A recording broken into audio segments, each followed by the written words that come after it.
मेरे साथियों से तो देखो। जी हाँ, मैं हूँ व्हाट्सएप। पूरी दुनिया मेरी गिरफ्त में है। बच्चा, बूढ़ा या जवान, सब दीवाने हैं मेरे। गूगल नाम है मेरा। मैं वो भी जानता हूँ जो तुम्हारा भगवान भी नहीं जानता। फेक वर्ल्ड का बादशाह हूँ मैं, बादशाह। इंस्टाग्राम मैंने सबको पागल करके रखा है, स्पेशली उन युवाओं को, उसको और इसको भी। ये तो आप लोग जानते ही होंगे, मैं हूँ फेसबुक। मुझसे ही तो ये सोशल मीडिया का दौर शुरू हुआ है।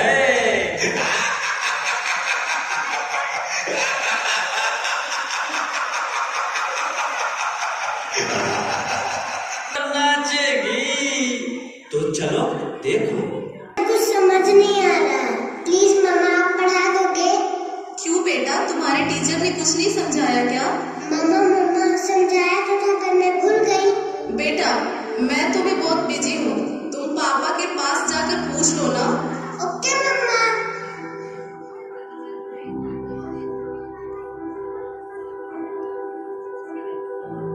पापा कल मैथ्स का एग्जाम है, मुझे कुछ समझ नहीं आ रहा है, आप पढ़ा दोगे प्लीज? बेटा I am already getting late, मुझे ऑफिस का काम है, मैं आकर पढ़ाता हूँ। ओके पापा।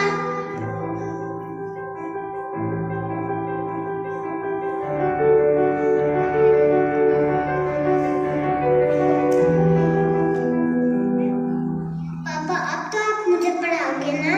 बेटा मैं बहुत थक गया हूँ और ऑफिस का काम भी है, तुम मम्मा के पास चली जाओ। ओके पापा।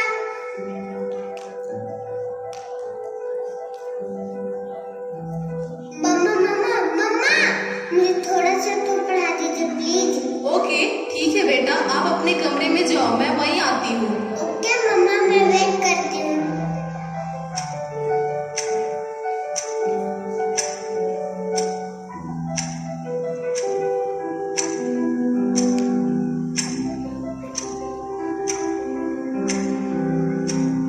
ओ गॉड, मम्मा को कितना देर हो गया, मम्मा तो अब तक नहीं आई।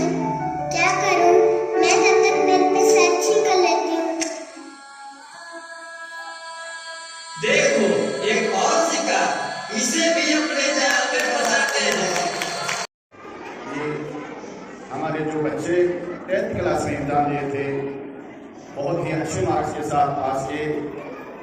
ये वालिदैन के लिए भी इफ्तिखार है और असातिज़ के लिए भी इफ्तिखार का बाइस है।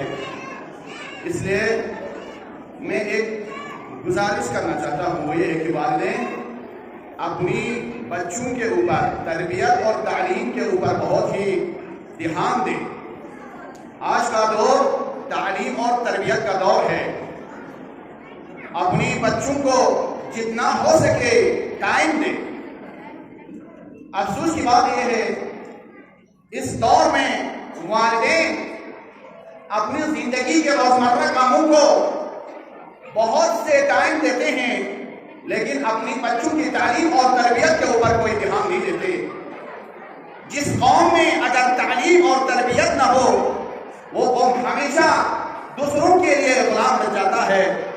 और आज के दौर में अगर आप देखें, बहुत से ममालिक पर है कि ये कौम अपनी तालीमी मइयार को और तरबियती मइयार को उन्होंने बहुत ही आगे बढ़ाया है। इसलिए आज के दौर में कुछ ममालिक ऐसे हैं जो गुलाम बन के दूसरे ममालिक के गुलाम बन के जिंदगी करते हैं।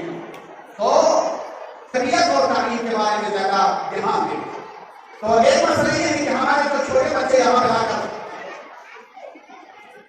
इस तरह डांस करे थे, ये हमारे बच्चों की तरबियत के ऊपर क्या असर पड़ेगा, तालीम के ऊपर भी क्या असर पड़ेगा। इन बच्चों को आगे हम जो चीज सिखाएंगे वो आइंदा आने वाले जमाने में इन बच्चों के ऊपर असर पड़ेगा। अगर बच्चों को फिल्मी निशान बनाना है तो उनको फिल्मी जो है वही तकनीक उनको सिखाना है।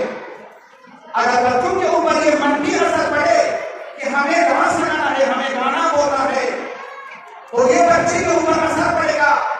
वो तालीम को छोड़कर किसी लाइन में जाएगा तो इस बच्चे का मुस्तकबिल बहुत खराब हो जाएगा। लिहाजा हमारा दीन और हमारा मैसेज ये है कि हम इस दौर में अपने बच्चे को उर्दू तालीम के साथ साथ इस्लामी तालीम के साथ भी आशना कर दें कि इन बच्चों की तरबियत के ऊपर अगर असर पड़े दीनी लिहाज से, तो इस बच्चा हमारी दीन के लिहाज से अगर इनके तरबियत पर मंफी असर पड़े तो ये बच्चा हमेशा के लिए हमारे दरमियान से चला जाएगा। लिहाजा इस्लाम कहता है कि बच्चों को खुशहाल रखो, नहीं कि बच्चों को गलत तरबियत दो, बच्चों को ऐसा बनाओ कि खुशहाल हो, बच्चों को तालीम की तरफ रखा हो। लिहाजा अगर किसी बच्चे को आगे बढ़ाना हो, कभी इस बच्चे के ऊपर आप ध्यान दें, इस तरह ध्यान दें कि ये बच्चा समझने की वालिदैन मेरे ऊपर अहमियत दे रहे हैं।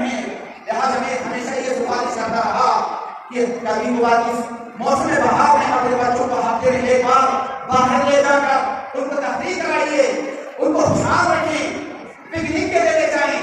ये इस्लाम में भी मुस्तहब चीज है, लेकिन कभी इस्लाम ने इस बात की इजाजत नहीं दी है कि बच्चों को आप गलत तरीके से तरबियत दें। क्योंकि हमारे इस्लाम में हमारे बच्चों की तरबियत जो है छोटे पन में बहुत ही अहमियत हम रखते हैं। जो चीज हम बचपन में अपने बच्चे को सिखाएं वो उस बच्चे की मुस्तकबिल के लिए बहुत ही अहम किरदार अदा करता है। लिहाजा इंशाअल्लाह आइंदा में इस स्कूल जो इमामिया के नाम से सबके लिए दुआ हो कि अपने बच्चों को सही तरीके से तरबियत दें और तालीम दें, और हमेशा असातिज़ से कांटेक्ट में उनको प्रूव करें कि हमारे बच्चे जो है क्लास में पढ़ते हैं, होमवर्क लिखते हैं या नहीं।